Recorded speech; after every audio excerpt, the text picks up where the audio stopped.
Exporting your project. I've got a very basic kind of crude timeline going on here. Uh, Various things I could do. I can render it before export, although it will render on export.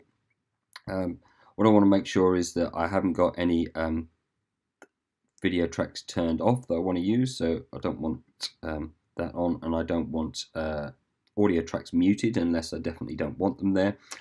So I've selected all these tracks, they're all kind of highlighted there, so that's kind of good. The other thing I want to do, make sure I've got some black there, put an in point at the beginning, an out point there. I'm actually using a default 5-second black, you probably don't need that much. So I've got into out points there like that. When I'm happy with that, so you can see it's indicative of what tracks I'm going to export because they're all kind of in that dark grey, so they're all included within that area. So all that area is going to get exported. So go File, Export, Media. Right, you probably just want to check. You can choose variations of this. If it says sequence in and out and you put in and out points, which is distinct from the entire sequence because you may have defined in and out points somewhat smaller than the entirety of the sequence, but we're using sequence in out. And what we want to do now, I generally use H.264, but as with citation styles for essays, if you're submitting for a film festival, they may say we need it in, for instance, what might they say? They might say they want it in QuickTime, or they might want individual files, so you might export each individual frame as DPX. But we're going to go with H.264 because it's quite good at compression.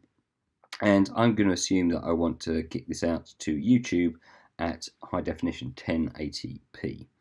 There's another one there for the resolution of the camera shooting, which is 4K or 2160p, but we're going to go with that there like that.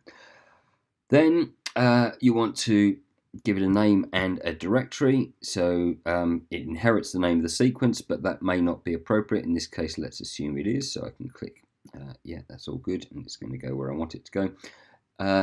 Sometimes this can muck you up. You need to make sure these are checked if you do indeed want both the video and the audio. If you only want the audio, then there's no point exporting in a video format. Export as MP3 or AIFF as appropriate. You can fine-tune the export here, but in most instances, once you set a preset, it will abide by those. I haven't done any extensive tests to know if this makes a difference, but it kind of makes me feel good if I click that. Sometimes you actually want to export something and bring it back in, so you can check this box here to import into the project. Gives you an indication of how large that file is going to be, and this is the point at which you have two options. So if I choose this option, it's now stopped me from using Premiere. It's quite a short clip, which is why I'm actually doing this, but it's I can't do any other work now, which is okay if you've decided this is time to go off and get a coffee or something, but with a longer piece that may take some time, probably not the route to go down. So let's go back to that again. So File, Export, Media here. We'll change the name. In fact, it's already changed it, so it's appended a 1 on there. We'll do the same format here. Go to YouTube 1080p. Check that sequence in out. That's all good. 1920 by 1080. Good. Yes. Video and audio checked. Maximum render quality.